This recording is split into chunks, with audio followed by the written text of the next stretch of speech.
Dámy a pánové, chlapci a dívky, vítejte na našem kanále. Ten se, jak jste si už mohli povšimnout, bude zabývat nikým menším než... A sakra. Právě jsem si vysloužil zápis do Hello Kitty deníčku, chci říct velké knihy záští, a to rovnou dvakrát, protože jednou je málo a třikrát dost. Přesuneme se raději k tématu. Těm bystřejším z vás asi neunikl název videa.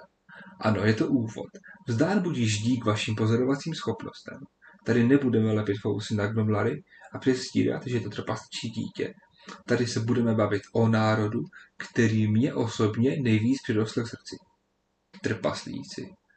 Nejsou cool, nejsou krásní, nejsou jen. Ale zatímco elfové básní o své dokonalosti a lidi berou do zajetích, trpaslíci stojí pevně na svých hradbách, nadávají a mlátí do všeho, co se hýbe a nemá to pořádný vousy. Tenhle kanál bude o nich. Ale taky o světě kolem nich. O hrách, knihách a lidech. Ovšem viděno poctivým trpasličím okem. Žádný elfský patos nebo orčí špína. Co vás na našem kanále čeká? Jak hrát trpaslíky, abyste jim dělali čest a klan vás nemusel vydědit. Lore a hrdinové.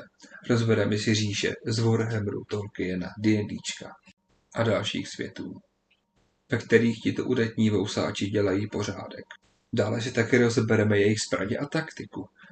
Detailně probereme, čím a jak ty neohrožené hroudy svalů bojují. A spousta dalšího. Podle toho, co vás bude zajímat, budeme naši trpaslíčí pokladnici plnit obsahem. To všechno s pořádnou dávkou sarkazmu a zášti.